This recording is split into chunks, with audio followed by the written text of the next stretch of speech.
time to strap in and get ready. The leaders in NRL Supercoach are incoming. Bringing you the ultimate insight to help you win your leagues and climb up the rankings. You're now listening to the Insight NRL Show with your hosts, Braino Mattrix and Whisperer.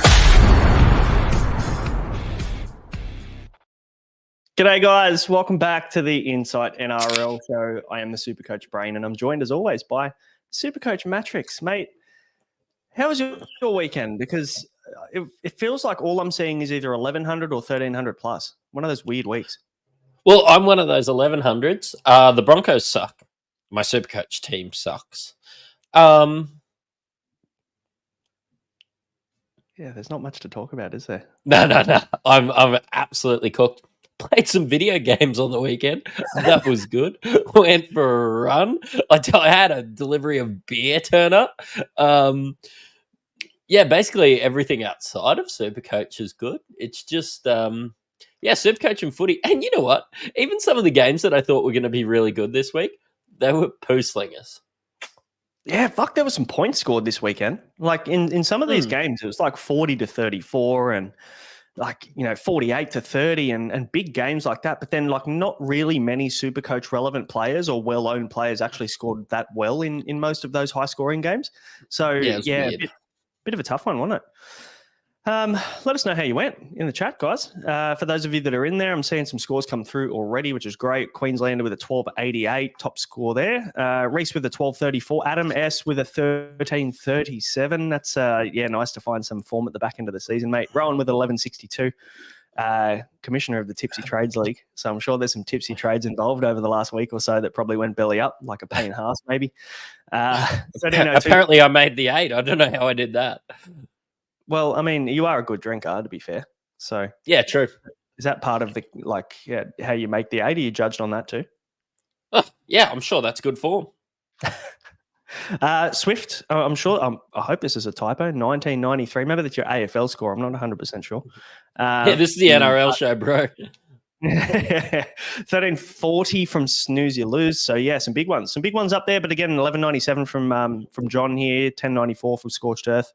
And Deadly thinks he just might suck at Supercoach, which I'm sure is not true. I've seen your AFL side, mate. You do all right. You probably do. Well, he doesn't suck at 2K because we managed to play some 2K with him over the weekend, and he's definitely better than us, that's for sure. So he's not better than me. I was elite. I probably scored the best 6-2-1 you've ever seen in your life. It's tough being a role player in 2K, isn't it? It's you know what? You need an anchor, and that's me. You do. Guys, as always, the show's brought to you by The Standard Squeeze and Ryan from Astute Newstead. If you haven't yet, let us know how you went in the chat. And if you haven't subscribed yet, I mean, you've been living under a rock. Hit that subscribe button, would you? And the like one, we would appreciate that. And for you audio listeners, hit the follow button and leave us a 5-star review if you like the content. Mate, we talk Supercoach. What about Mixer? How'd you go in Mixer? Oh, I don't know. Let's have a look. I didn't set my team in the first night, and they gave me Justin Olam with a -6, and they captained Kyle Felt for me. But I did duck in and set my team up after that. So you go with yours first, and I'll see how mine ended up. Oh, I only got 381 this week. Horrendous week. I had Payne Haas, obviously, who went down and got injured. I picked Hudson Young as a bit of a pod play this week because he usually scores well against, everybody, all the edge back rowers score well against the Bulldogs. He only got 34. Captain Cleary for obvious reasons. Tamika Upton, she had a try and a try assist and 130 run meters and only scored 30. So, that hurt. There was no base there, all in attack. But I had Jess Surges who scored 66. So she was good. I think I haven't looked at my ranking yet. Let me quickly open that up. 1848. So not amazing. How'd you go? So I had a look at the women's games and I was like, well, the Tigers suck in the men's game. Surely they suck in the women's games too. So I captained Lauren Brown. She got 55. I had Hale in my team again. Georgia Hale there in the middle. And then I had Clydesdale. Yasmin Clydesdale did really well for me last week. So she banged out another 30. I had Justin Olam's -6. I captained Kyle Felt and had Nathan Cleary and still scored 379. The Justin Olam picks are fucking killer. Like when you posted your score, I'm like, oh man, that's a really good pick, Justin Olam, -6. Fucking hell. That's rough. I tell you what, Bundy Mixer do what tipping should do. Like tip the worst team or like give you the worst guy. That's on me for not setting my team. But like I thought like maybe I could just like not set them for like I wasn't too worried. I'm like, oh, I'm going to really have the time to sit down on Saturday. There's still going to be 5 games. I'll just pick them out of the other games, or maybe I thought like my other team would be there and it wasn't too stressed. I'm juggling a couple of kids and a newborn at the moment, so yeah, I didn't focus on it too much, and I got that -6. So well deserved, I'd say. Yeah, very well deserved. You've got to pay attention, just newborn kid and everything. No excuses, Supercoach and fantasy sports come first. So, couple of questions That's here. Why I'm here. What do we think par is? Adam asks. I'd probably say around the 1200 to 1220 mark is par. Like just looking at like the discrepancy in scores, like I'm seeing a lot of 1300 pluses, but I'm also seeing a lot of 1110, 1150, 1130. So I'm probably just going in the middle ground there around 12, 1225. Depends where you're ranked as well. I mean, if you're outside the top 10K, you're probably seeing green arrows with 1180. But for those of you ranked up the top, I'd say 1220. I'm going to say. And don't feel too bad. Just remember, everybody posts their 1300 scores, but when you score 1060 on weeks like this, people usually keep the old gun in the holster, if you know what I mean. Yes, we're going to need those. I mean, when you're talking gun in the holster type stuff, we're talking trades, because I'm going to need to fling a few trades around to fix this schmozzle of a team. Payne Haas starting as the first trade out next week, but let's chat about that, mate. Before we get to Payne Haas and your Broncos, because I want to drag the pain out for you. I don't want to rip the Band-Aid off. We're going to take it off nice and slowly, but we're going to start by ripping my Band-Aid off nice and quick. Cowboys 48, Tigers 30. This was a game I feel like the Tigers could have won if we weren't fucking terrible. I feel like you could have won it if you got to play with 13, which I don't know about the send-off. I definitely maybe think, in today's game, they all seem to be getting 10 in the bin for that sort of stuff, whether it's right or wrong. But, yeah, look, there was a bit of intent there. He just wanted to pound him. But, yeah, I just think if you had 13, this was a game that you could have won. Agreed. I mean, we put on, I think, 18 of our points with 12 men. So, the Cowboys also did not play well at all. That was probably one of their worst games this year that they've played. And, we put 30 points on them with fuck all men on the field. But we still lost by 18. We deserve to lose. The Justin Olam send-off, for me, my opinion, I think they're going to send those off. I think it's a sin bin, not a send-off personally. But yeah, I think that they've set the precedent around the Joseph Suaalii hit on Reece Walsh in Origin. They've started to be a lot more critical on those hits where the shoulder to head kind of stuff is going on. And unfortunately, as much as I think it was harsh, I think that now players like Olam, like your big hitters, your Jared Werry, your Hargraves, Nelson Asofa Solomonas, these big guys that are putting on these big hits are going to have to adjust their tackling technique, because you're going to keep getting sin bin and keep getting sent off for this stuff until you adjust, I think. So Olam's had plenty of time on the sidelines to adjust too. Yeah, he has had plenty of time. Just not adjusting his tackle technique, just adjusting his body so that he can actually move on the field. Val Holmes, big talking point, mate. 136. 20% of top teams in the top 10% VC'd Val Holmes. So I was one of them, luckily enough. I ended up taking the loop, which ended up being 11 points better than if I just stuck with Nathan Cleary, which is kind of weird. But 136, he was solid. You don't even own, let alone loop. How do you feel about that? I mean, I used that to go to Aako, so I'm pretty disappointed, really. It was a number through the bye rounds, in which case I did move up through those rounds. I can't be disappointed with Val. I don't have a lot of faith in the Cowboys myself. This sort of didn't give me a lot of faith. It's just sometimes they're going to play a really bad team. And you know what? Sometimes they play really bad teams and they don't even go Val's side as well. So, you know what? Like, logic prevails. I'm okay with not owning Val. Yeah, look, when you look at the draw coming up for the Cowboys, it's a tough draw to finish the year. So this is the reason why you would have faded him. You know, you're not fading him because he's playing the Tigers. You know, if anybody in their right mind would probably buy him this week off the back of that. I know some people did buy him. He was a popular buy this week, but I was kind of urging people just to be patient and play the long game, just with minimal trades and looking at the draw for the run home. He has been good the last 2 weeks, but there's every chance he could regress back to those kind of 40, 50 scores. And, you know, you're going to want a bit more than that for the run home. Yeah, and like for context, I think I traded him out like round 17 or something like that. Like I was somebody that held him all through the earlier period, had been relatively disappointed in him and moved him on. So, you know what? I've probably got a bump in a lot of those other weeks. So. Oh, for sure. Absolutely. Scotty Drinkwater, 135. He was awesome as well. A very small amount of people VC'd him, and you're probably taking that loop as much as you're taking Val. Jareen Buller, 131, was solid for the Tigers, best on ground there, along with Samuel Afinu with 112. I know a lot of people sat him this week, which would have hurt. You know, there's a lot of people with 112 points sitting on their bench. Ruben Porter with 98 sitting on most people's benches as well, because you're not playing him in your right mind, are you? No, I sat him in. I've got him in fantasy. I sat him in fantasy, and yeah, you know what? I at least didn't sit Fino this week. Did you know that? Because I'd already traded him out to Payne Haas, who's out for the year. So, thanks. No. So you sat him permanently, basically. Yeah. I got rid of Fino, and like I was so convinced that I was going to keep Fino for the rest of the year, but then I was like, oh, maybe Sam Hughes with Max King out, I'm okay with. But yeah, look, a couple of meat pies, like you don't expect that every week, but without the tries, that was probably a 60, which you would have been happy for somebody that you probably paid $400K 4 weeks ago. Yeah, absolutely. He was awesome. And definitely someone, I've got him as my front row forward 3 at the moment. You know, I think he's a guy you could probably play okay. You'd be okay playing him most weeks at front row forward, even if he's your FRF2. You'd be okay playing him. So probably a guy you would just hold for the rest of the year and just cop the grand final Tigers by in round 26 if you're in a head-to-head grand final. But Lockie Galvin, 82, again, solid. I keep telling people every single week that there's no point trading this guy out because, yes, he will go. He's gone sub 40 3 times this year.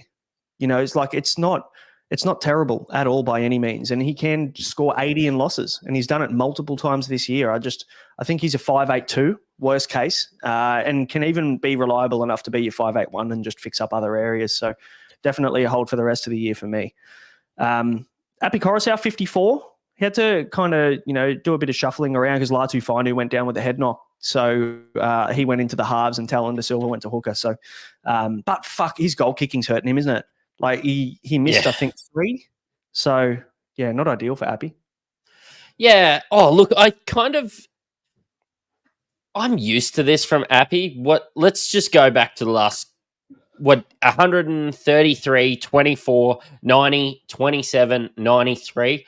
When I see a 5 in front of his name, I'm okay with it as somebody. He's the only guy I think that I've held all year, I think. Yeah, shit. Oh, Lockie Galvin as well. Yeah. Yeah. Yeah, shit. Good call. All right. Well, I mean, look, you're not going to be upset with the 50 from him because he can go in the 30s when Tigers get slapped around. So 20s. Yeah, well, the fact that we scored 30 points helps. You know, he's going to get a few kicks on goal.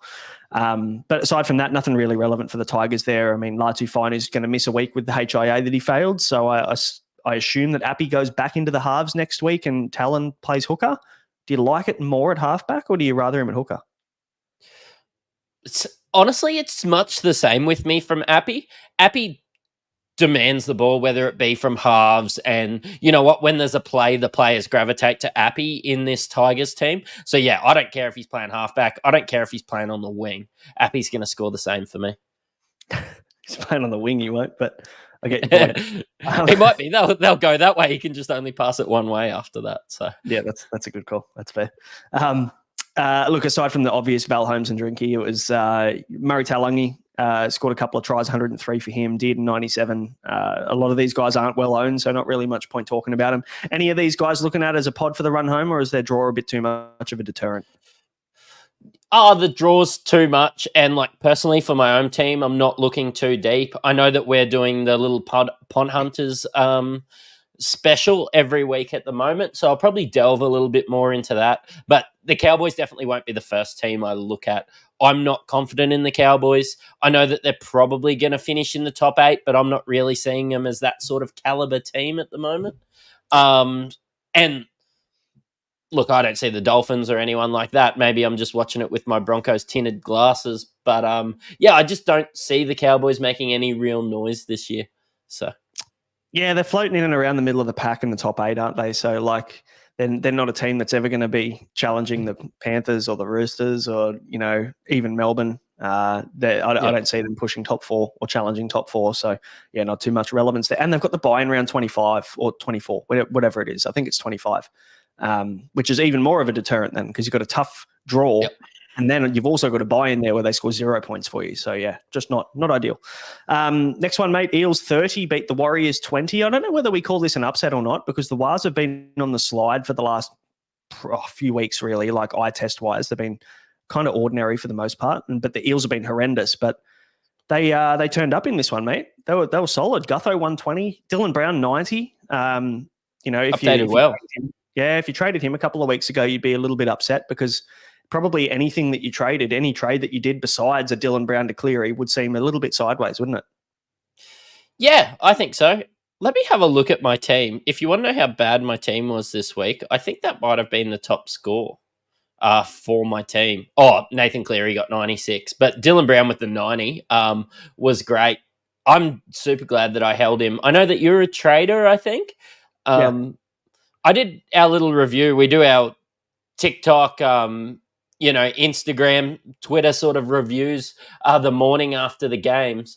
And I was saying how excited I was that Dylan Brown got 79, but 90, that's fantastic, especially with the Eels. They're not going to play, a bottom 3 or 4 side every week like the Warriors. But, look, you take that because I think Dylan Brown's floor is like 50, 60. Oh, yeah, I agree. Especially at halfback. Now that he gets a little bit more playmaking, he's got a lot more kicks in play as well. So I think if you got him now, you're absolutely holding him regardless of how tough their draw is for the run home. If you haven't traded by now, just hold on because round 26 and 27 for Dylan Brown could be super juicy, especially that round 27 against the Tigers.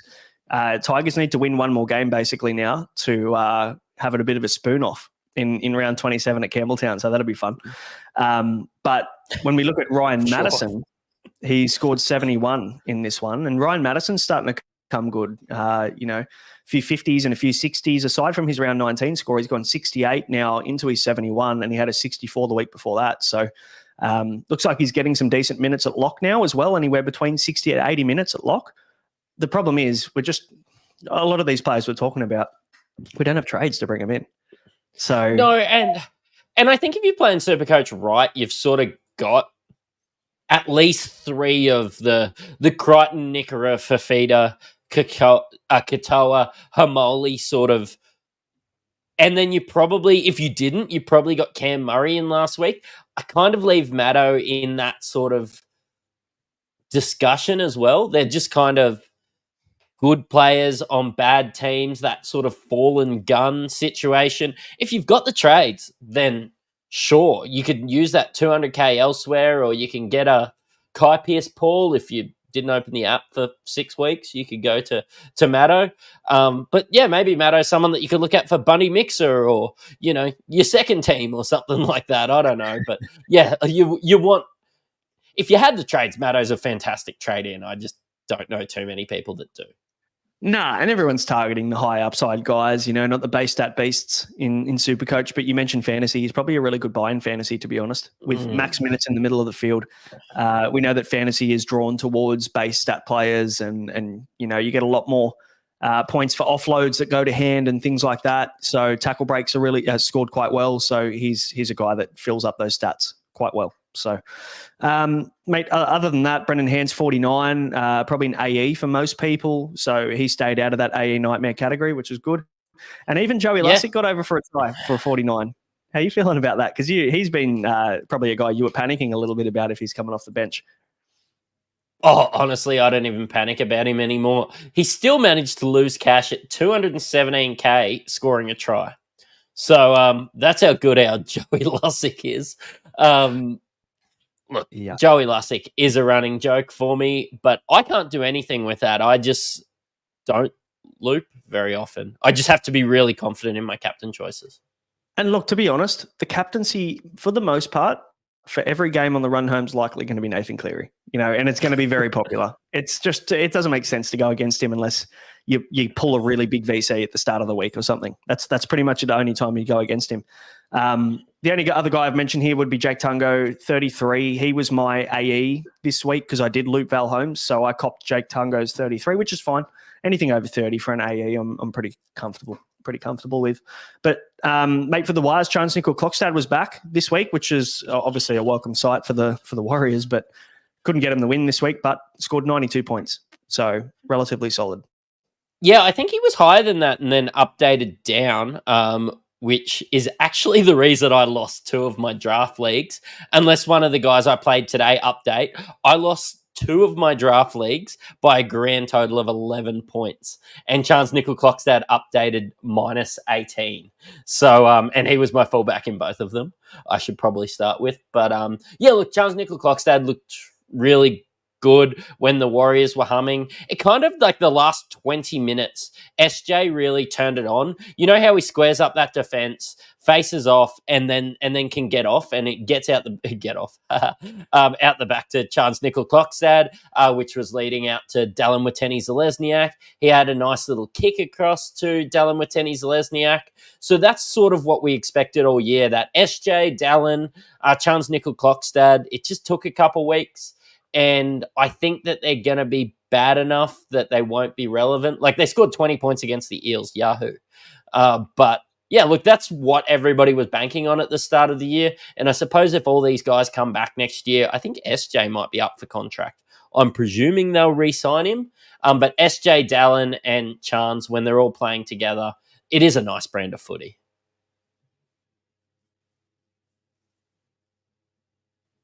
For sure. Cool. The only, I think we look at Dallin and how successful and how solid Dallin was all year. And he obviously hasn't been good this year because SJ's been out for most of the season. Yeah. So, I think he's very reliant on SJ and that shape you were talking about for that SJ creates and getting the ball out the back to CNK. I think, DWZ is very reliant on that structure. So, yeah, 75 though for Dallin was solid. 83 for Barnett was good. 70 for RTS was good. He's obviously on that left wing, but I think Marcelo Montoya is due back next week. So there's every chance we'll probably see RTS back in centre next week, which if you saw that right and you look at the Wires draw, I might even bring them up on the screen very quickly. Where are they? They've got the Dolphins in Manly the next 2 weeks, which aren't too bad matchups, especially for edges. Dolphins are conceding a fair amount of points. So are Manly. But then you look at that last 3 games, Bulldogs, Sharks, bye. And if you've got Warriors in your team, you probably want to get minus AFB, of course. You probably want to bail on them pretty quickly coming into that last 3-game stretch. You definitely do. I'm just happy because I got another beer. Yeah, you're good. You got a few in there, didn't you? You got a big beer order coming in. Yeah, I had four boxes turn up. The beer fridge is so full that the light out the back, when you open the door, it looks dark. Yeah, good. That's how a beer fridge should covered. be. Yeah, love that. AFB 55. Nothing to panic about. It's probably what you're going to get when he doesn't score tries. So we spoke in depth on Tuesday, and Josh went through the numbers on AFB versus Haas, and AFB's base and power was still 66 points per game on average. So this is down on what you would expect, but obviously they got beaten in this one. So probably going to see a little bit less from AFB. But yeah, hold on and enjoy, because he kind of now seems like the obvious replacement for Payne Haas, doesn't he? Yeah, I put that tweet out and everything on about Xavier Willison, but there was a little disclaimer at the bottom that AFB is the obvious choice if you own Payne Haas, really. Yeah, it's unfortunate because like I was going for maybe more of a pod option in Payne Haas because he was like 40% owned, and that's fucking hurt me real hard now because obviously when someone gets injured and they're low owned, it's a trade that everybody else doesn't have to make that you do. But Mitch Barnett, Rowan in the chat likes Mitch Barnett over AFB. Just you got to pay up for him, don't you? Me too. If they were the same money, I'd be all in with you, Rowan. And I'm a Mitch Barnett truther when it comes to my draft leagues, but I'm not paying $850K for Mitch Barnett. I'm sorry. Like, there's no way that I have $800K to spend at front row forward. I probably only owned Payne Haas this year because he touched $690. Yep, me too. I mean, he was cheap. He was $640 or something whenever we bought him. But yeah, and imagine if he kicked. Holy moly! If he kicked goals for the Wires, I'd be all like, I don't care. I'd pay $1 million for Mitch Barnett if he was kicking goals. So, yeah. But unfortunately, he's not. But mate, let's move on. Roosters and the Dolphins, 40-34. Dolphins kept it kind of close. It was just one of those misleading score lines, wasn't it? It was like you look at the score and you're like, oh, this was close, but it really wasn't. They kept them at arm's length all game. Yeah, and I suppose that was the preface of the last game too. Like it was 30-4 or 30-6 until about the 65th minute, and it was kind of the same as this. Dolphins just made a late run. As we know, they're full of attack, but yeah, Roosters did keep them at an arm's length and kind of got a scare at the end, didn't they? Yeah, they did. Probably not enough of a scare really to threaten them too much, but yeah, the game in Perth, obviously, it's good to see the crowds turn up in Perth. Good for NRL if we get a Western team back in the future, because I assume there's going to be more teams than just PNG coming in the near future. So what was the last? Was there ever a team over there? Was it Western Reds or something? Western, yeah, something? I saw a jersey at Magic Round. And that's the only reason I knew. So if anyone pops into the chat and lets us know of the Western team, because I don't see the Adelaide Rams coming back as good of a franchise that was.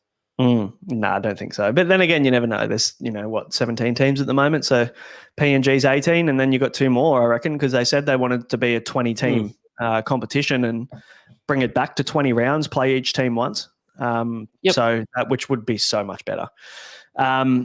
Sam Walker, mate, led the way. The only 100 in this game, 105 for him. He was fucking awesome. Like, probably one of the better games I've seen him play. Those two chip and chase tries that he had were elite. Like, just solo, didn't rely on anyone else. That's kind of, the talent that this guy has. And you know that he can do this stuff on a regular basis too. He's fucking awesome. I'm going to have a bit of a gripe here that you don't actually get enough points for a chip and chase in Supercoach. Like, realistically, it's a lot better than just running through the line. But yeah, you sort of don't really even get that at all in Supercoach, do you? Well, apparently I've seen it explained a few times because people have a big gripe about it. The kick and regather points is supposed to be a certain amount of points, right? But you only get the kick and regather points in Supercoach if the kick and regather is within the field of play. So if you kick and regather and score a try, it's in the try, like in the try line. It doesn't count as a kick and regather point for Supercoach. Yeah, okay. That's the way that it's scored. So it's only scored if you kick and regather in play, which is fucking stupid. So if you kick and regather at the 40th line and then keep running through, then you get those points. Yeah, okay. Which makes no sense because a kick and regather is a kick and regather. Like, it's a chip and chase. It doesn't matter where you do it. You should get the points for it. So, and again, like you're missing out. Like you're missing out on the line break as a someone that's chip and chase as well with a try. You're missing the line break. You've got to score you've got to give some form of points to a play like that because they don't happen too often. Yeah, look, I agree with you, but I'm pretty happy because I don't understand Walker. Yeah, me too. Greedily. 100%. Max Plath, mate, fucking 95. This guy has risen from the dead like The Undertaker over the last fortnight. Like, the 3 games at hooker that he played were pretty ordinary, to be fair. Like, he just didn't get himself involved as much. He lost all his run meters, and now he's just turned into a demon again. And 95 points for him. I sold him in fantasy 2 weeks ago as well, and he's made me pay. So he's solid. Obviously not someone you're going to go out of your way to buy by any means, but he's been good. Javain Aako, mate, 64. What are we doing with him? Do you reckon it's time to move him on now with the Dolphins draw? No, I'm going to keep holding him, but maybe that's just a lack of trades and everything along those lines. I'm happy with the 64 from Javain Aako. Look, I probably paid about that for him. I bought him later on in the season. It's not like I paid Haven't had too many beers this weekend. I'm super excited. So's my stomach. Look, Javain Aako, yeah, like I probably paid this for him. I'm okay with that. It's the 40s that worry me, and the fact that I genuinely believe that the Dolphins will not make the 8. But hey, they just need to go Asarko's side a little bit more. Like they did this time. Obviously, that's Avarillo's side, not the Herbie Farmworth side. But good things seem to happen when they go Asarko's side. So the sooner they realise that, the better. I think we will get another 100 this year from Aako. So I think you're right. Yeah, it's just how long do you want to wait to get that 100? You know, and also what are the scores like around the 100? I think is probably the biggest concern for me. I think we're going to see more 60s than we are 40s. Is probably where I sit with him, which is the logic I made when I sat there and got him in, despite honestly hating the Dolphins. I brought Aako in, but like, yeah, you just talk yourself into that and you back yourself, and yeah, you hold him for the run home. I mean, look, he hasn't had a score under 41 all year, and he's had 6 scores under 50, but that seems like his absolute floor, 40. Yep. So yeah. I mean, look, he's safe enough for sure.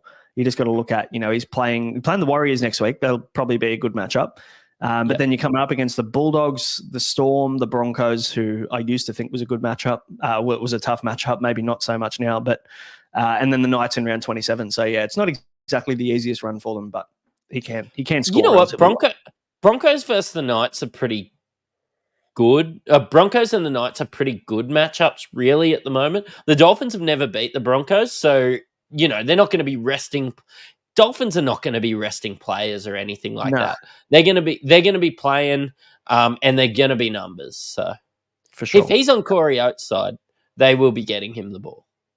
Oh, 100%. The problem is, he will be on Corey Oates and Dean Mariner's side if they stay on that edge. So, he could hit. That could definitely, you're definitely playing him in your head-to-head grand finals. Yeah, probably.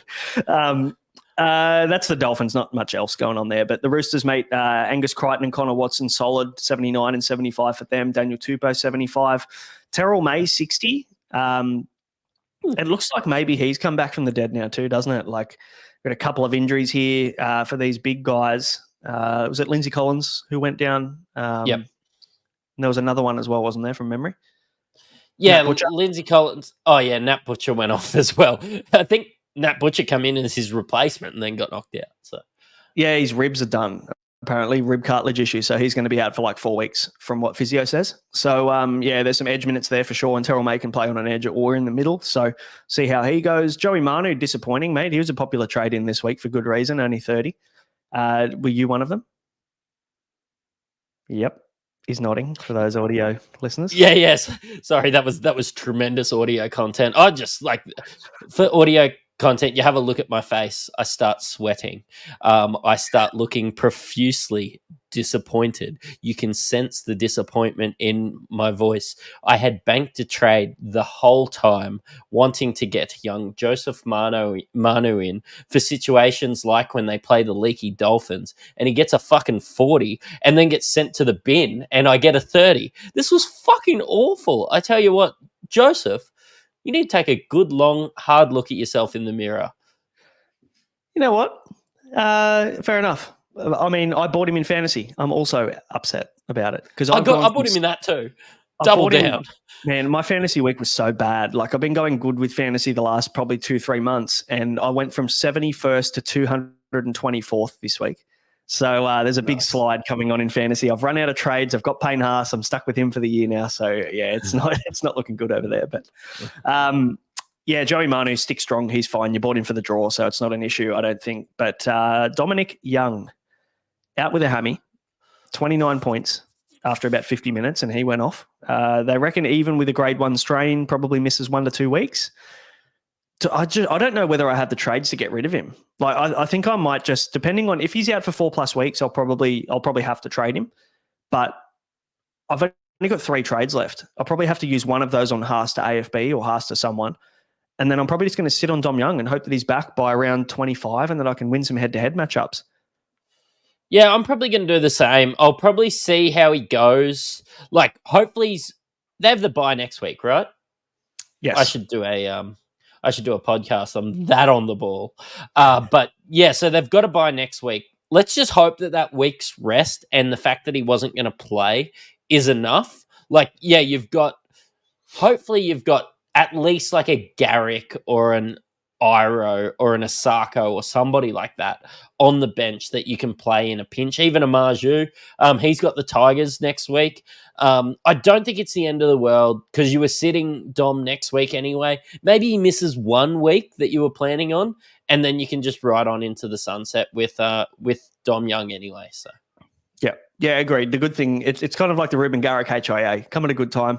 Yeah, we were missing him anyway because Manly were on the bye. Same thing with Dom Young. Hopefully he's back after the bye, and we don't actually, aside from the points he could have scored in this game, we actually don't lose too many games from him. Fingers crossed, but you never know how that plays out because it is the second hammy from the same leg.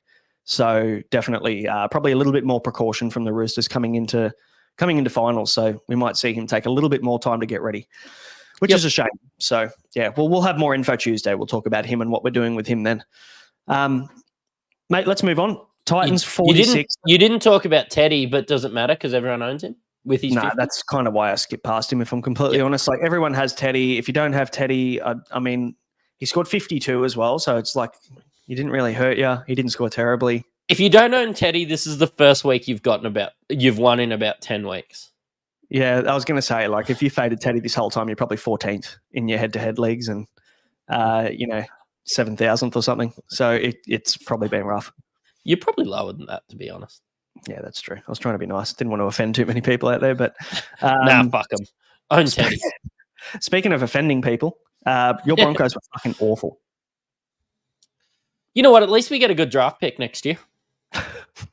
Well, yeah, West Tigers are still waiting for their draft picks. We've had the number 1 pick for the last 2 years, and we're just they said they'd give it to us. Just waiting. Okay, so off topic. Do you think NRL players, when you come in as a rookie, you get $126,000 at the moment? Now, the last time this come up in discussion about whether the worst team should get the number 1 draft pick went around that teams put money into their juniors and those people have a better advantage, so they should get first pick of their juniors. And the fact that a rookie coming in didn't earn enough money to potentially have to move maybe across the ditch, maybe have to move across the country, maybe have to move to... I think $126,000 as a 18, 19-year-old kid is enough to... If you have to move to Auckland, that's completely fine. I think they should bring this in. A draft. Yep. Is that what you're saying? Yeah. I don't think they legally can, because wasn't it in 1991 Terry Lamb? It went to the High Court apparently, and some big deal about it back in the day in 1991, and it went to court, and it's basically ruled out any chance of NRL ever having a draft ever. So yeah, right. How come AFL can do it? I don't know. Well, they didn't get taken to court, so I'm assuming everything went a little bit more smoothly. But to come back to your question, I'd love to see a draft. Just as a Tigers supporter, I'm sure everybody would understand why I'd want to see a draft, because we'd maybe be a little bit better now than we were. But the 126K, obviously, that's nothing to sniff at. That's, a pretty solid wage for most of us 9-to-5ers out there. But to travel at that young age, I feel like there's less maybe impact on a guy coming through at 18 or 19 years old, or coming out of Holden Cup at 20, or flag at 20 or whatever, and getting a chance to be in a top 30 contracted, have a top 30 contract at somewhere. It doesn't matter where it is, but having to relocate for 1-2 years for a contract, or 3 years, I'm fine with that, because I think most of these young guys probably living at home with mum and dad for the most part anyway. Like 126 grand for an 18 to 20 year old. That's pretty good coin. You wouldn't know what to do with it. Yeah, I agree with you. I think that there should be something like that. It'll help them grow up and everything going down. Look, I'm sure the clubs would have the support to help them with accommodation and everything like that. Plus, they have 120 grand to spend on rent. They'll be fine. I'm sure they can afford Melbourne rent at the moment if they get sent to Melbourne. It's not that bad. Yeah. They'll probably have about 10 grand left over, so here's heaps of money. They'll be fine. Let's get back to the Supercoach scoring. But sorry, I know you're trying distract from your poor Broncos. But the Titans ran all over him in this one, mate. Reece Walsh was good, but he got downgraded. He was on 85 and down to 78 with 2 tries. Just goes to show how much they were dominated through pretty much through this whole game. Jojo Fifita, Keanu Keeney, Kieran Foran, Phillip Sammy, all with hundreds for the Titans. None of them Supercoach relevant, really, unless you've still got Keeney for some reason. I doubt you would, though.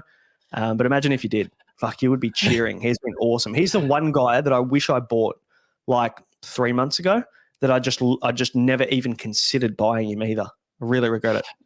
No, 200K because you're like, oh, AJ, they were pretty lock and key on AJ and JC, to be honest. So they just sort of didn't say anything.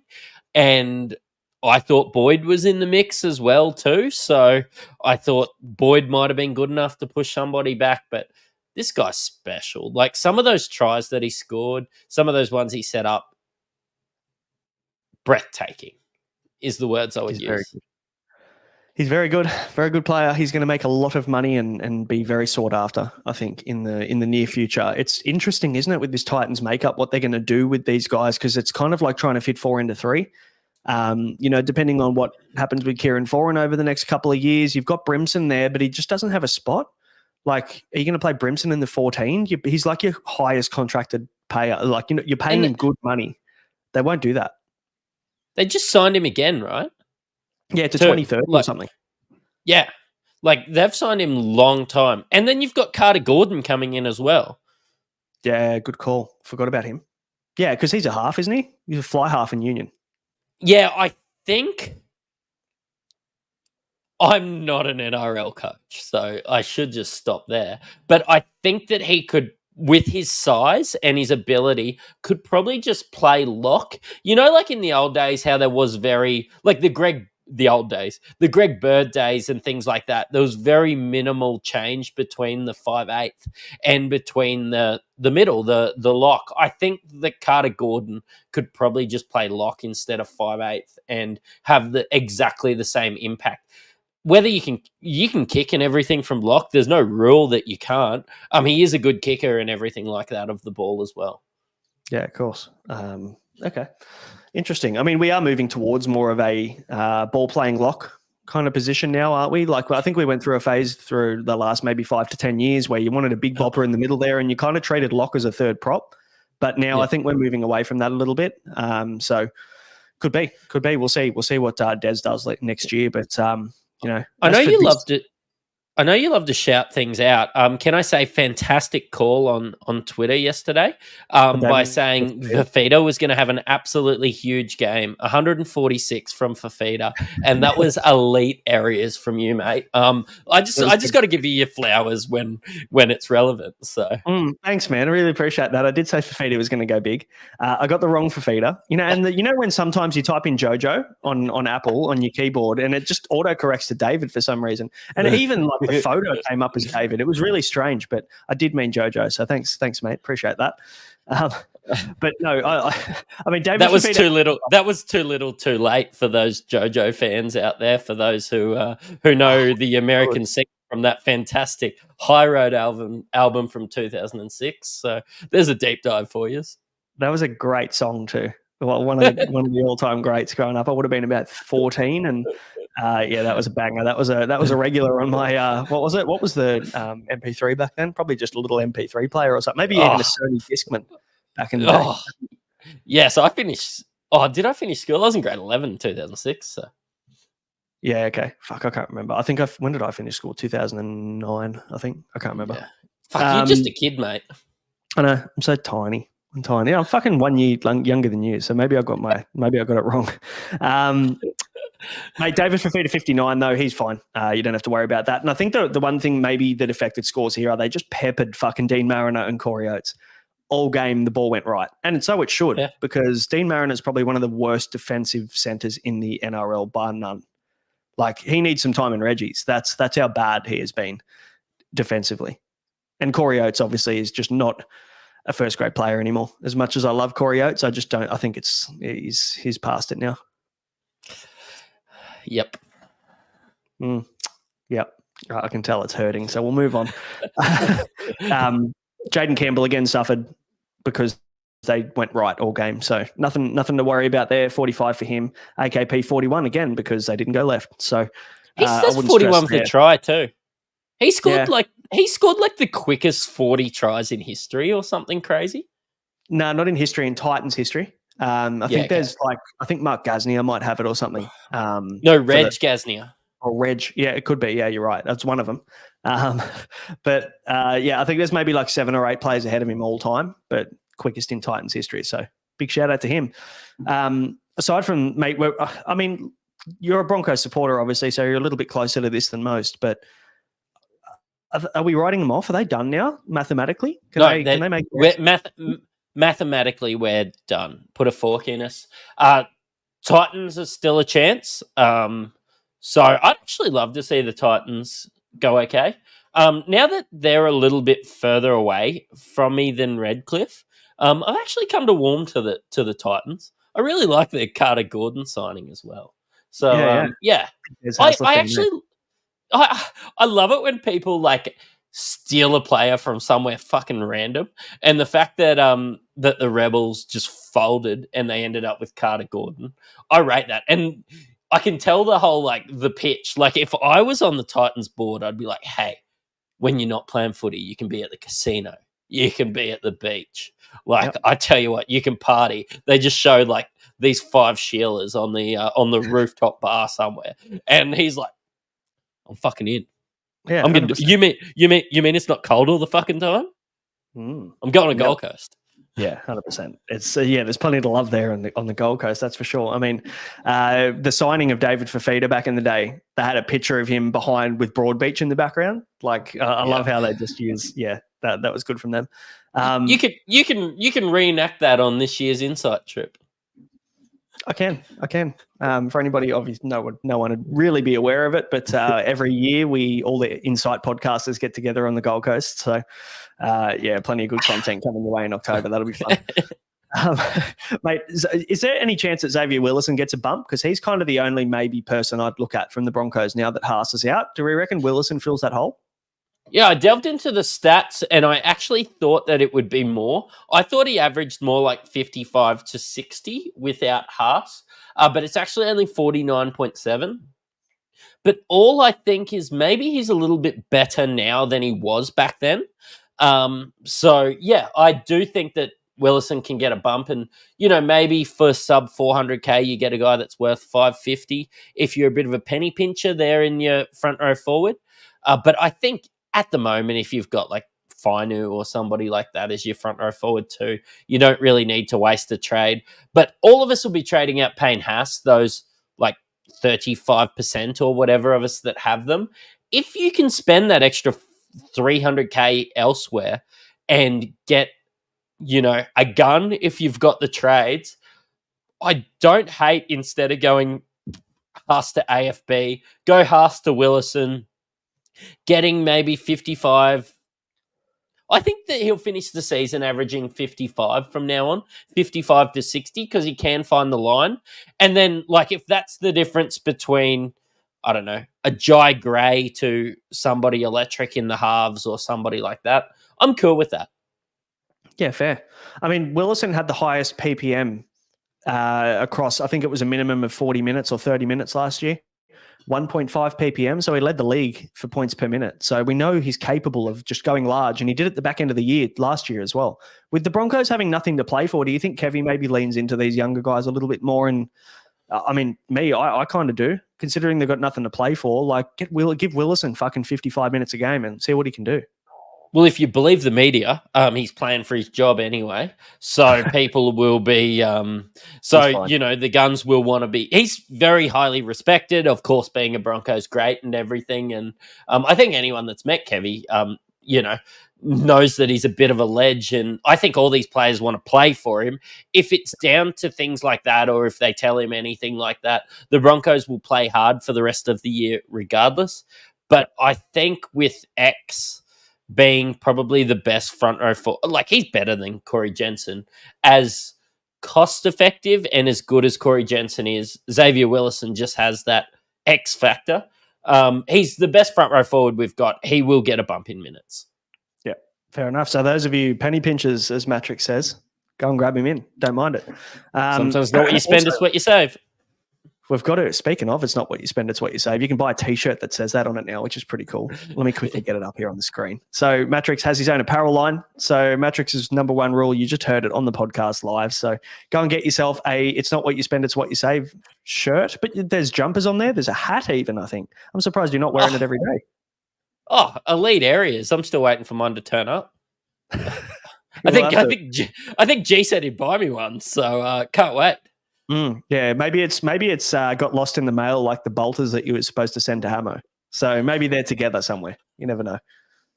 Maybe I did find a place to buy some discount beer, so maybe I'll get that through to Hamo. Yeah, that could be a shout actually. Do they have bolter? Yeah. Oh yeah, nice. Okay, cool. Very good. I'll be hitting up that website when we get off this live. I'll hit them up for sponsorship after this because I reckon I can get them a few sales. Yeah, I absolutely think you could. Very quickly, mate, before we touch on the Dragon Storm and move into the last 4 games, the Standard Squeeze, obviously major sponsor of the podcast, have been with us since day one. Appreciate all their support. And if you want to go and support them or buy their stuff, you can get yourself 4-in-1 little mugs there that we've got that we always drink out of. You can put your stubby in it, keeps it nice and cold. You can put a cup of tea or a coffee in it and keeps it nice and warm. And Mattrix has them all at the back. Yeah, I love it. There you go. So you got your pink one there as well. You've got little thin 4-in-1s that can hold those little White Claw drinks or like energy drinks. So all different sizes. You've got your combo packs as well that give you the perfect pour every single time. And obviously with being plastic, there's no risk of dropping a glass bottle and smashing and vodka or bourbon going all over the floor. So go and hit up the Standard Squeeze, the standardsqueeze.com. Use the code INSIGHT. Yeah, and it's Father's Day coming up. I would be absolutely stoked if my kids got me some of this gear. But if you're trying to sneak grog into like festivals, you know what? This little one, I reckon you could sneak a little bit into the footy. Honestly, guys, these things are game changing. You can put them in the fridge. You can put them in the freezer. Yeah, the freezer's where it's at. Keeps it nice and cold. Obviously, you can't ever freeze alcohol, so it doesn't freeze. So chuck it in there. Keeps it nice and cold. All your drinks are always cold. And that little one there that Mattrix had, you can fit it in your back pocket of your pants. It's that small. So you can take it anywhere, and it kind of acts as a bit of a flask for those of you that like to be a little bit sneaky. And speaking of Father's Day, mate, we've got some Father's Day gear on the store as well. If you want to have a Super Dad T-shirt, footies and beers and Supercoach and Dad Life, for those of you out there that are dads, you can grab yourself a shirt there for Father's Day. Grab your old man a shirt for Father's Day as well if you play Supercoach. So I might actually. Yeah, you should. Treat yourself. Dragons 18, mate. Have I ever told you my dad gets Toby Rudolph every year in Supercoach? Loves Does him. he? Thinks he's an absolute workhorse. Yeah, favourite player kind of stuff. That's cool. Yeah. I like it. I will not be buying Toby Rudolph. You can pass that one on to him. I might get him a shirt, though. Fair. Dragons 18, Storm 16, mate. Definitely an upset here, and seems to follow the trend of upsets from the Titans-Broncos game on the Saturday second game here. But Dragons were good. Ben Hunt was good. He was actually quality. Doesn't really show in his Supercoach score, and we're not buying any of these Dragons players for obvious reasons, but they turned up for this one, and they kind of grinded the Storm out in their own game. You know, you're normally used to Melbourne grinding you down a bit like Penrith does, and then they just pounce and score 2 or 3 quick ones, and they just couldn't get a roll on, and the Dragons kind of did it to them. But let me tell you what I'm really excited about. H. Grant, 119 points. Probably, he only owes me about 370 points now, and we're even. So thanks to Harry Grant for repaying me finally, for holding on to him this whole season and doing not much. So, but aside from that, Hughes 66 and Munster 63 were probably the only 2 other guys you'd talk about here, because the Storm were kind of ordinary, and this game was kind of ordinary from a Supercoach perspective. Yeah, it just goes to show that when Eli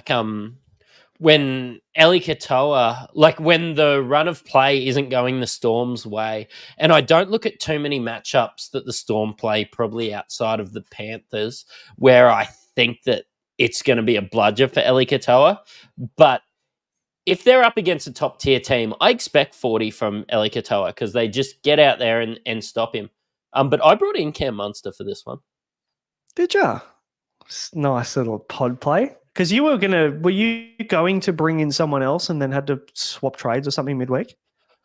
No, so I always wanted to bring in Cam Munster as soon as I saw Cody Walker was out. That was my pod play. I know I'm going to lose money, but I thought with how many trades I've got, going early on Cleary really worked for me. Going early on some of those other guys really worked. When I saw Papenhuyzen and Dom Young go down, I sort of thought, nah, I can't do this. I've just got to see if Cody Walker comes back. And then I'm like, Cam Munster's 600K. Do it for the vibes. And I did it for the vibes. We're all about vibes here, so I like it. That's a large vibe pick. Not as big as the last game that we'll talk about, but that's a big vibes pick. Probably the second best vibes pick of the week. But thanks. Means a lot. Aside from Hughes, Katoa, these guys are well owned. Nick Meaney, a bit disappointing with the 36. Obviously, when the Storm I wouldn't say blown out, but kind of strangled a little bit in this one. All of those guys aren't going to score as well. But I had to slide all the way to the bottom to see Ryan Papenhuyzen score 11, which is, again, what we know we're probably going to get from him if the Storm lose and get beaten up a little bit, that Pappy's usually going to be on the back end of that. So if you had Pappy, what are you doing now? I'm going to apologise to whoever I got it wrong about, but I think Supercoach Guns was the guy that brought it out. And he just said Ryan Papenhuyzen had a more Terrell Sloan game than Tyrell Sloan. And that was probably how I would describe that. But I think this kind of game isn't going to happen very often for the Storm. I think if you made your bed with Pappy, you're going to lie in it, right? Well, not really. I'd probably bail if I'm completely honest. Like, the problem is now he's sub 600K. So, the issue now becomes you have to pay a significant amount of money to get up to someone else. Whoever that be, I'm not quite sure. But I'm a little bit concerned now that if you're a Papenhuyzen owner, maybe you're stuck with him. I think we've lost Mattrix. That's okay. We'll keep pushing on. If you've got Ryan Papenhuyzen, unfortunately, I think maybe you're stuck with him. But if you've got a lot of cash in the bank, my play would be to try and get to Ponga. Now, I know Ponga's dropped a fair bit of cash, and we'll talk about him against the Panthers soon. But the play could be Ryan Papenhuyzen to Ponga next week, I think. So that's probably the way I play it. But he's going to drop more cash this week, which is a concern. He'll be about 560K at the end of this week, which isn't great. And Fisher in the chat, I'm bailing on Pappy. Cash isn't an issue. So either Ponga or Turbo. And I think, look, you can't really go wrong with either of those guys. Ponga and, Turbo and Teddy are probably the top three fullbacks. So pick one of them. I do like Ponga's draw probably the most for the run home from here. So if you want a little bit of a pod, because most people are on Teddy and Turbo, that's probably the way that I'd go. Aside from this one, there's not really anybody to mention on the Dragons, so we can probably move straight through to the next game. Sharks 20 beating the Rabbitohs 6. Seeing Kale Iro fucking continue to score ever since I sold him is killing me. 89 for him, another try. It's like as soon as I sold, he goes, I'm going to start being fucking good now. Like, he was always a good kind of base stat player, and he was really solid, and he was always going to get you 45 as a minimum. But it just really kills me now to see him scoring really well. Welcome back. Kale Iro 89. You held? Yeah. I sold. Yeah. I needed a win this week, and Kale Iro was it. I mean, he was good, and it looks like he's getting more ball now, but Braden Trindle going down is a little bit of a concern. I'm not quite sure how that's going to look next week. It could probably be touch and go next week, to be fair. That's good from Ange. For anybody watching, a bit of Foo Fighters. We love that for a Sunday evening. Yeah, everybody needs an hero. Absolutely. So he was obviously the top scorer for the Sharks. Damien Cook was solid. He upgraded about 15 points. He was on 85 before upgrades, and now he's on 100. So huge for Damien Cook owners, and for people that went that way instead of getting Grant or whoever. So very nice. Other than that, mate, Dry Gray a 93, and then everybody else was like 62 and below. So pretty fucking ordinary, to be honest. This game was a bit of a poo slinger. What do you take from it, mate?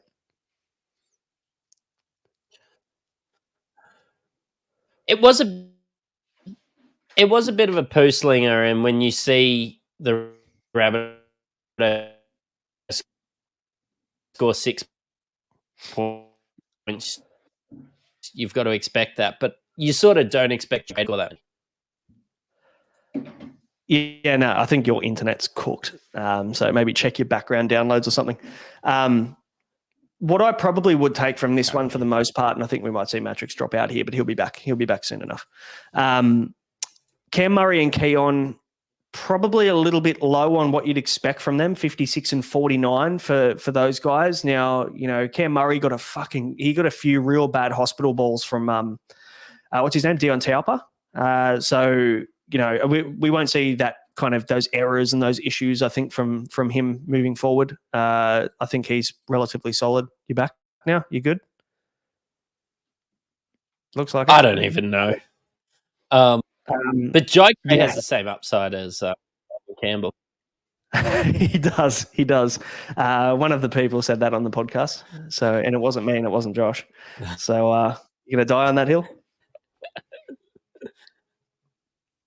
I don't know if you heard anything that I said, but when you see that the Rabbitohs scored 6 points, you kind of expect the top scorer to be that Cam Murray or Kolomatangi, not Jai Gray, really.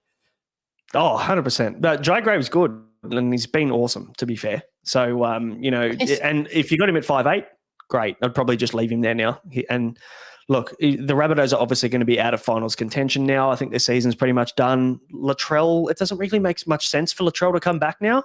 Like, just put him on ice and get him ready for next year. Let Jai Gray have some time at fullback and just reassess next year. That'd be probably my approach, but I'm not a head coach of an NRL team, so we'll see. As someone that doesn't care about the Rabbitohs but cares about the Broncos, the Rabbitohs were on the same amount of points as the Broncos and they both lost, so I presume they're all out.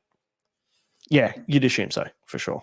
Braden Trindle, like I mentioned earlier, hamstring issue for him. They said it was precautionary, but now obviously we'll find out scan results pretty soon, but their physio reckons he might be touch and go for next week, even if it is just a real slight niggle. Usually it'll take longer than a week for that to settle, so probably see Daniel Atkinson leading the halves there next week with someone else. We'll see how that plays out. Samuel Stonestreet, also great. Basement price, centre wing, downgrade option. He scored 50 with a try. You can probably expect very similar scores to Ronaldo Mulatalo from him for the run home, at least for the next 3 weeks before Ronnie's back. Because Ronnie's back, he's out for 4 weeks, isn't he? Yeah, 4 weeks. So he's still got another 3. So Stonestreet's been good. He debuted earlier on in the year, so this will be the cash grab week. Not that we're really worrying about cash at this stage during the year. It probably just ruins him if he gets a spot next year, to be honest. Yeah, it does, probably. That's right. Depends on how many games he plays, but yeah, you're probably not going to get him at basement price next year, unfortunately. But you also, unless he moves to another team, he probably isn't getting a run next year anyway. Britton Nickera, 44. That's 2 40s in a row for Britton Nickera. Still holding the faith with him. I mean, the Sharks draw is probably good enough to just hold him as he 2RF5, I think. Yeah, I think the 20-6 doesn't show how much of a poo slinger this was. If you watch the game, it was pretty awful. So, yeah, to be completely honest, Nickera, just hold him. He's going to be fine. You can play him every week. Yeah, 100%. Otherwise, mate, not really anything else to mention here for the Sharks or the Rabbitohs. I'm trying to avoid teams that are out of contention, personally. Just looking at who I'm trading in, I'm kind of a little bit concerned, really, about maybe rotation risk. And look, you've got your main players, obviously, like your Murrays and your Keons and those guys that are fine. But for the most part, I'm probably going to try and avoid most of these teams now that are going to be out of finals contention. So, mate, let's move on to Panthers 22 beating the Knights 14. Obviously, first game today at 2:00. Nathan Cleary, 96, the big talking point. 81% of top teams had the captaincy on him. And the rest of them probably had a VC on Val for the most part. I think it was like 95% captained until that Val VC, and then that dropped back down to 81. Yeah, it's just one of those things. It didn't really matter what he scored, to be honest, because everybody captained him. The Val threw a little bit of a spanner in the works, but like you said, you did the loop and you got 11 points. Congratulations. Captaining Cleary was against the Knights was the easiest decision I've had all year. Oh, for sure. I mean, the Knights concede the most points to halfbacks all year, and they've conceded 100 plus to the last 4 right-sided halfbacks in their last 4 matchups. So, like, this was a no-brainer pick. Like, it made no sense to go any other direction. And when you get a 136 VC, normally that's a lock-in, just a loop every week without even thinking. But you had to reconsider whether Cleary was just going to go massive and you were going to lose on the loop. And I nearly did. I was very close. And from a football standpoint, like it was 6-all for a long period. Knights actually put it to the Panthers a little bit in this game. I know it was 14-all for a long period as well. I didn't watch it all. I was listening to it on ABC Radio. Shout out to the boys. But yeah, like this in a normal Panthers game where the Knights didn't show as much fight as they did, I think Cleary would have scored a lot more. But yeah, give Knights their flower. They really want to be playing finals footy as well. So yeah, they had a red hot crack. Good on them. Nathan Cleary was on 40 points with 10 minutes to go, and then finished on 96. And that's just what Nathan Cleary can do. And I can tell you what, I was sitting there pretty smug as a non-captainer with the VC loop on Val, going, "Fuck, this could be a massive moving week for me. If I can get ahead of 81% of the top teams at Captain Cleary for a 90 or something total." And then he just went bang, scored that try, broke fucking 2 tackles and spun out of another one and went over. And I'm just like, fuck, of course. Like, that's what you need to expect from Cleary in situations like that where they need a try or they need something to happen. Cleary's your guy. And he wasn't going to let him lose to the Knights today. So, yeah, Captain has got bailed out a little bit at the back end there. They did.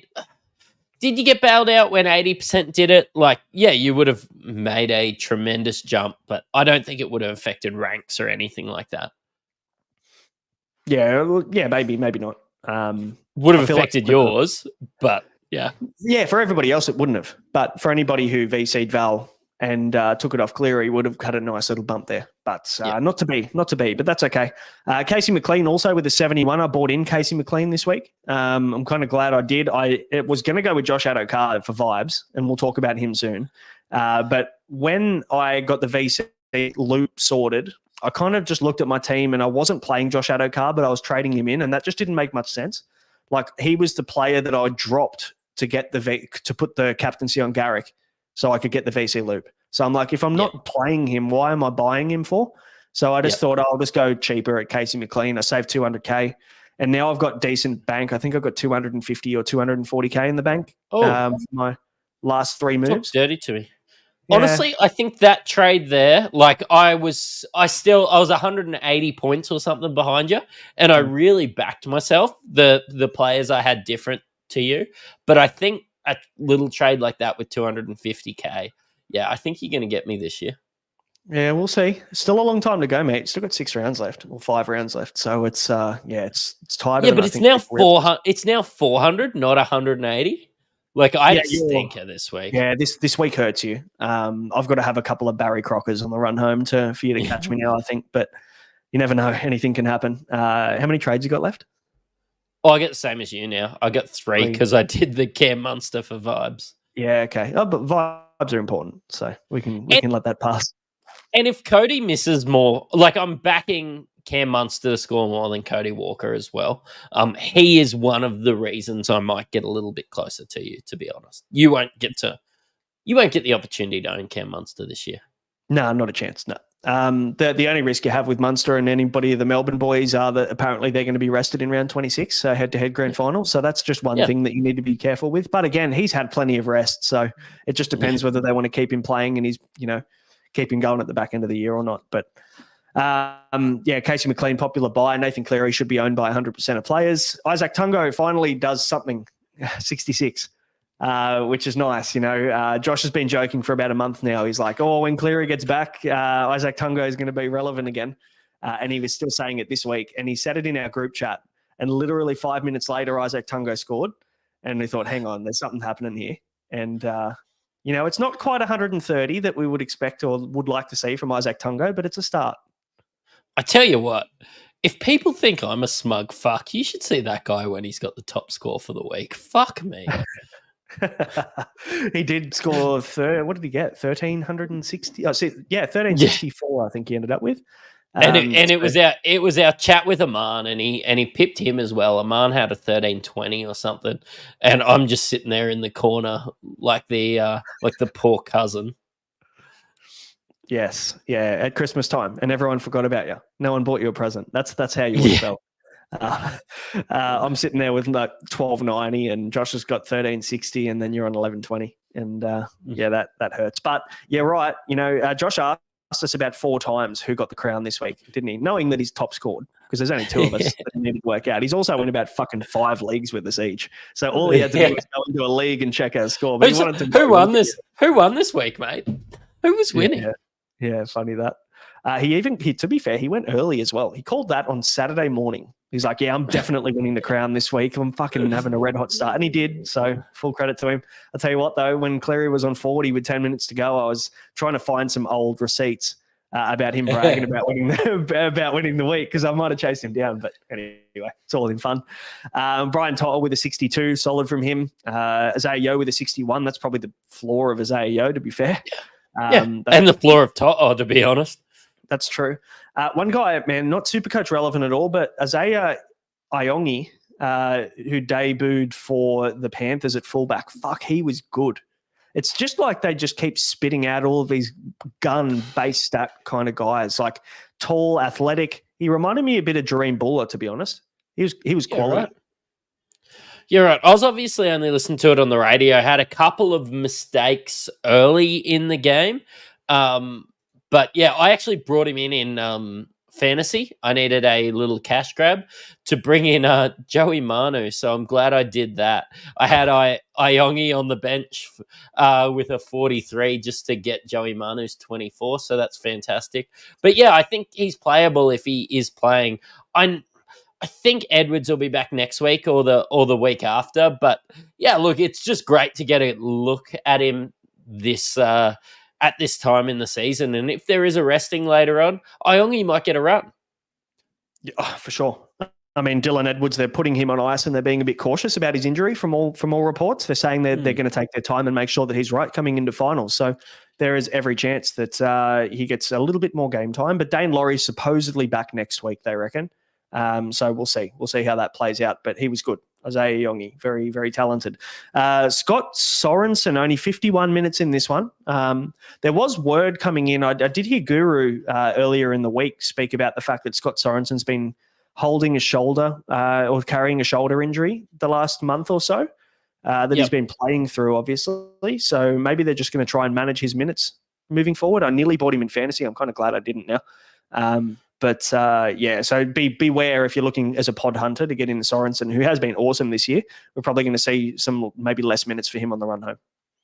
Yeah, and I was sort of looking at Penrith guys like that if there is resting, like guys that are really good but not good enough to get rested, maybe the guys that don't play Origin. So, yes, Sorensen and Taruva and blokes like that sort of stuck out to me, but I'm kind of glad I didn't looking at these scores. Yeah, absolutely. There's a few guys that you can definitely get rid of. Callum Ponga should be about 50K cheaper. I think he had a break even of 106 and scored 45. So he should be around that 640 mark, potentially, which is perfect. If you've got a Papenhuyzen, and I mean, Ponga was like 800K, 840K or something when he came back from injury. And if you've got Pappy now, who's going to be around that 560, 570 mark after this week, you only have to pay maybe like 70K, 80K max to get up to Ponga. And I think that's got to be the play. That's got to be the play for the guys that have unfortunately made the wrong decisions at this stage. I think if you've got a Reece Walsh, do you hold a Reece Walsh? Because they're sort of the guys that were up for contention. Of course, there was Turbo. If you've got Turbo, hold fire. You've already got the best guy there. There's all the blokes that have got Teddy. If you've held through Drinky, maybe hoping to go Drinky to Ponga, I think you just sort of hold it and put the guns in the holster. But yeah, those three guys were sort of Pappy, Walsh, and Ponga. Do you think if you've got Walsh as well, would you go across to Ponga? Probably not, nah. I think, look, it just depends how many trades you have. Walsh to Ponga is sideways for me. Like when you look at the draw, I know we got 78 with 2 tries, and usually would be a little bit concerned about that, but they've got the Cowboys into the Eels the next 2 weeks. Like that's 2 nice matchups for, regardless of whether they're, the Broncos are in contention or not. They've also got Dolphins in round 26, which is head-to-head finals, which could be a really nice matchup when you get to your grand final for head-to-head. So I'd probably hold Walsh now, knowing that at least he doesn't have a hard game until round 27. Knowing a couple of guys in the Broncos, they will never want to lose to the Dolphins. Yeah, okay, fair. Good to know. Could be putting a score on then in that head-to-head grand final, hopefully. Yeah. Mate, may as well talk about this last one. Do we miss anybody for the Knights? No, Ponga's probably the only talking point really for them. So yeah, Ponga's the only thing. Those guys that had Brayley sitting on the bench were sort of bailed out. I know there's been a lot of discussion about maybe Brayley leaving the club. I think it was a big one that Jacko Hastings got moved on and looks to be going back to the Super League with Phoenix Crossland maybe coming in at halfback. Didn't sort of pan out today, but honestly, I think next year Phoenix Crossland will be their halfback. You reckon? Okay. I mean, yeah, Jacko's going to go back to the Super League by all reports. Jacko's back to the Super League. Brayley's locked in unless he can find another club, which I'm sure they would let him, but I don't think anybody's buying Jaden Brayley after what they've seen this year. And Phoenix Crossland was the halfback when they had their best year last year. Probably in the last 5 years. Last year was their best, and Phoenix Crossland was there at halfback. So I think they'll just go back to that. And Phoenix Crossland grew up as a hooker.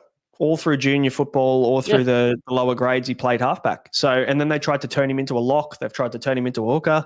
And now finally he's getting back to the position that he grew up playing. So, yeah, maybe we will see him flourish in that position. Mate, moving on to the Bulldogs and the Raiders, and these are vibes. Thanks for the donation, Adam. Appreciate that. Josh Adokar vibes hit harder. Should have listened to those pod guys. Yeah, we did say that Josh Adokar was a vibes pick this week, wasn't he? In another chat, I was saying that I was buying clothes for the kids, and I saw these on the counter. And you want to know, I opened it up, and the first thing that popped up was this. And I was like, you guys have made the right call. It's Fox this week. Fuck yeah. He obviously, we're a little bit worried because he was on 10 at like half time. But he came good. He got that nice little try down the sideline and scored off that kick as well. So he was good, 62 for him. So pretty solid. You wouldn't be upset buying a guy that's scoring you 62. And looking at the Bulldogs draw for the run home, you could definitely be doing much worse, and probably a guy that has that massive upside, 75 in 40 minutes before he got injured. He scored that 160. Outstanding from Adokar, as was Bronson Sherry. Preston was solid. But fuck, how good is Stephen Crichton? Is he the buy of the year? Not Supercoach wise, but just like NRL wise, is he the buy of the year? He is a leader, which is kind of exactly what the Bulldogs needed. Like, I think that they bought in Burton expecting that, and then he was kind of just a center from the Panthers that is extremely talented. But Stephen Crichton's attitude, Stephen Crichton's mongrel just suits the Bulldogs and the way that they play. They're kind of like the grit and grind Grizzlies at the moment, and I have mad respect for the Bulldogs at the moment. I hope that they can at least make it to the second round, and I expect them to go a little bit further into the finals this year. It's weird, isn't it? Because you look at teams that can challenge the Panthers, right? And wouldn't it just be ironic to see a Seraldo and Crichton-led Bulldogs knock off the Panthers this year in the finals? Like that would be Seraldo and Crichton and Burton and Kickow and whoever else they've pinched from them. So yeah, it is a bit like the Penrith Bulldogs, isn't it? And that'll be what the Tigers will be. It'll be the Penrith Tigers next year when we get Taruva and we get all these other ones. So and Luai, of course.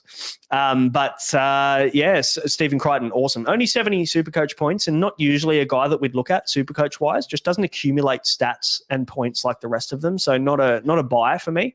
But it's kind of, you know how when you play like a Yahoo Fantasy basketball or whatever, and you can adjust the settings. Like if I was in a league once that, like, if they got a in FIBA, it's called unsportsmanlike. But if they got a flagrant 1, they got 10 points. And if they got a flagrant 2, they got 20. Like, if you could adjust your league settings to, like, starting a fight for getting talked to by the referee, for pumping up the boys, exactly. Get Stephen Crichton in your team. If you could, if Supercoach added that, I'd be all in.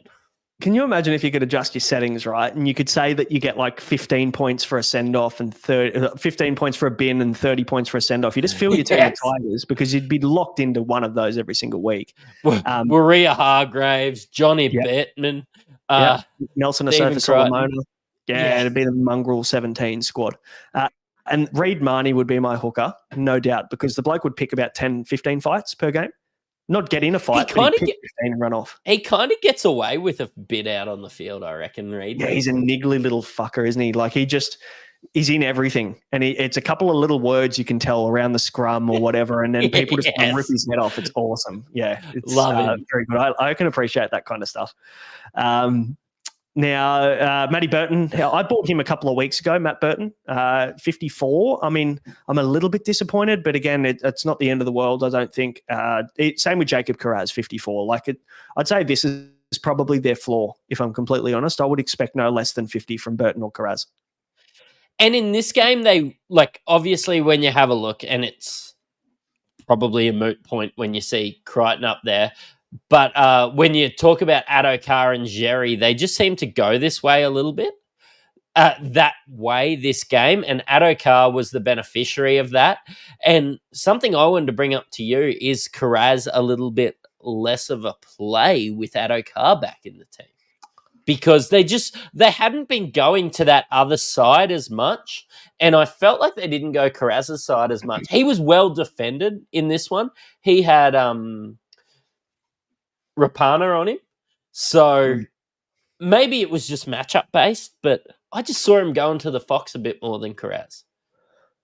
Yeah, look, I mean, they've obviously got that natural kind of shape to go left rather than go right. You know, Burton on the left-hand side, they're playing through him a fair bit. And they've also got that Burton and Kickow kind of, when they were both at the Panthers and Burton was at centre, Kickow was on the edge, and they used to get the edge, they'd get the centre to run the block play and then Kickow would sweep through the back. It looks like they're doing that a fair bit now at the Bulldogs. So they've obviously, got that connection over there. So I just think maybe just due to the fact their natural shape is right to left, that it does hurt a little bit. But again, I'm not worried about Carraz at all. I mean, you look at his scores, he's got 80 and 120 in the last 2 weeks playing at centre. He finds the ball. He goes looking for it. He takes the hard runs out of his own end, and there's not many really solid elite centers and wingers in Supercoach that do that consistently week in, week out with try scoring upside too. Like Greg Marju maybe with the Knights draw on the run home would match him. But I think if you've got Carraz, there's no way in the world you're doing anything with him but holding him for the rest of the year. Sam Hughes with the 39. It's probably just an air of caution if you don't have him. For sure. I know Mick from the AFL show was looking at bringing in Carraz this week. I was like, just maybe don't. Just maybe wait a week. And that's what I'd be doing, just putting your gun in the holster. Yeah, that's right. And, Terry mentions in the chat as well, good point, Critter took control of the right side a fair bit more, which makes complete sense. He's going to be the one demanding the ball on that side, and Carraz is going to be the guy supporting for the most part. But, Fisher does mention here that he basically says they'll always look left, but they won't be scared to go right. And I think it will be through Carraz and Crichton on the right-hand side. So I'm not worried.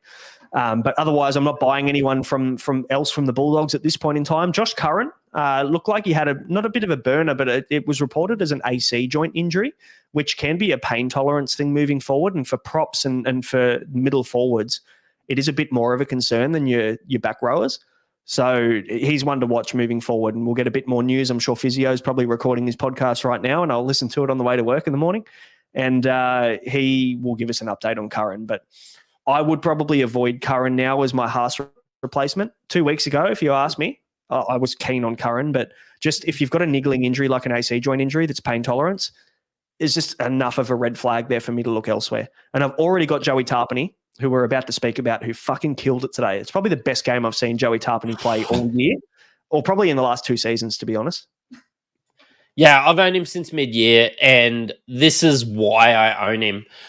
Look, I'm not expecting hundreds. I know it was a 98, disclaimer, but like I'm not expecting hundreds out of him. I just think that he's a guy that averages 70, and he's done it again this year, and he's going to just keep continuing to do it. I know there's a bit of Ricky Roulette that comes into it, but I genuinely think he's one of the best front row forwards in the game. And maybe he just doesn't get his flowers because he's got that Kiwi accent, and you just don't see him get selected for those Origin teams and everything like that. But, mate, taps. Elite. Every year. Every year you should own him. If you don't, if you've got the choice between AFB and Tarpany, who are you picking to Taps. replace Hunt? Yeah. 100%. I made the call weeks ago. Like, Taps gets 60, 70, 80 every week, whereas AFB gets you 90 or 40. And I will probably own AFB next week, but it's Taps who I'm excited to watch every week. Well, and the reason why you're buying AFB is because I've already got Taps, and we bought him like 8 weeks ago. So, he's a guy that I own every year at some point. And usually a guy I don't start the year with because he does, and Ricky has always started his big men in the middle quite slow with lower minutes. And we always see through the middle of the year, especially through Origin period, he kind of lets them unleash a little bit. And we've seen from Origin onwards, Tarpany just take that next step up because he's got the minutes. And I can't argue. Yeah, I'd prioritize trying to get him in if I had the Haas issue. Well, Ricky needs to win now. So they're going to have their best player out on the paddock. And the Ethan Strange to 18th man was, quote unquote, a strange one. You're welcome, ladies and gentlemen. I'm here till Tuesday. Terrible. But again, you got double the kids now, so you've got to become double the dad jokes. You got to level them up a little bit. Yeah, you are welcome. Tommy Starling, I think it was Ange that mentioned in the chat Tom Starling and how good he's been You're since fucking people. Kidding me? Did she bring him in? I don't know, but if she did, it's a fucking genius move. Like absolutely incredible. Because we look at Tom Starling's last few games, he has fucking internet. He has gone 80, 62, 68, and 81 in his last 4 games. And I never like picking a guy that's in a job share role at the Raiders because of Ricky Roulette, but he's put that to bed. He's broken the Ricky Roulette curse. And Tom Starling is a lot better than Danny Levi, let's be honest. 100%. And I was going to say Ange has got some big dick energy, and I shouldn't assume anything nowadays, so maybe she does. Maybe. Tom Starling has been awesome, but again, you're not buying him. If you bought him 4 weeks ago, fucking good on you. You're a wizard, but you're definitely not jumping on now. There's no point. But otherwise, mate, Jamal Fogarty 48 was a little bit. Hey, you were looking at Jamal Fogarty as your Cody Walker replacement and ended up going with Munster, so that was a good decision in the end. A better fantasy buy than the Supercoach buy. Yeah, and it's just that when I looked at the draw earlier on in the year, I considered the Bulldogs a really good matchup, but now the Bulldogs are this defensive powerhouse. So I've pivoted and I don't own Fogarty. Still own him in fantasy. I think he scored actually pretty well in fantasy. So yeah. Kick meters usually carry his score up into the 60s. He's pretty reliable in fantasy for sure. But mate, that pretty much does the games this week. Obviously some good chat and some big scores this weekend and plenty of stuff to talk through. Obviously Tuesday will be much more in depth around trades and thoughts. But what are you thinking at the moment, mate? You're going to hold fire? We've both got 3 trades left. So what are you thinking? No, I'm going to get rid of Papenhuyzen, and it will be a bit of forward thinking about the following 2 trades as to whether I just go a Xavier Willison or whether I go an AFB or whether I pay up for anyone else. But realistically, I think I'll just go AFB and cop the round 27 buy.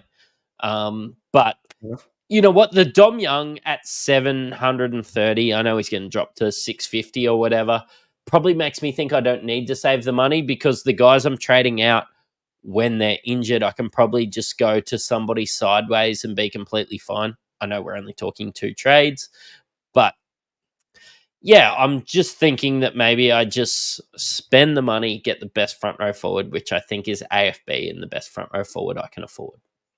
Yep. Fair enough. I think that'll be the popular move. If you don't have Tarpany and you don't have AFB, just pick one and enjoy yourself. And maybe that round 27 buy for AFB might be the kicker for you to get Tarpany instead. But if you have Tarpany already, get AFB. If you have AFB already, get Tarpany. Simple. I think they're the top two. Because you can't afford Barnett. It's a long way. It is a long way unless you have 250K in the bank. Like me. You never know. You never know how silly I might get on Thursday afternoon. So tipsy trades. But yeah, that's right. That's right. Penrith Knights updates are in as well. Cleary back down to 90. So he's lost 6 points in updates. I'm just trying to see if anything else stands out. Doesn't really look like anybody else stands out. Iongi come down a little bit. Ponga went up to 56, which sucks for those of you that were hoping that he'd drop a little bit more coin. Yep. Aside from that, nothing really else stands out in that one. And I'm not sure if the Bulldogs. I'm going to do that updated while we already had it open, so I was already talking the updated stats. But I'll probably give you the update in the morning on our TikTok and our Twitter and our Instagram and everything like that. Let us know if you like the daily reviews. We've been popping up on the morning after the games. Obviously, we watch all the games anyway, and we've been taking it in turns, doing a little intro and reviewing the games. So let us know if you like that. Yeah, something different. We'll play around with a few things for the run home. We've got 5 rounds to go, 5 rounds of pods. So we'll continue to come live to you Tuesday to talk through Team List Tuesday, trades and captains and all that kind of stuff. But yeah, we'll play around on the weekend with a bit of extra content. And obviously we're leading into the BBL and NBL Supercoach season as well. So you'll probably be sick of us by the end of the year. But guys, that'll do us. Thanks for watching as always. If you haven't yet, please hit subscribe. It does really help us get out to more people. So if you'd like to support the podcast, you can join the free Discord, which is awesome because there's a ton of legends in there that love chatting Supercoach. And otherwise, we will be back on Tuesday night, depending. Do you know when you have basketball yet? No, I don't. We will find out. Cool. And stay tuned follow us on X or Instagram or whatever, and you'll find out when we're going live on Tuesday. But otherwise, we'll see you then. Have a good night. Cheerio.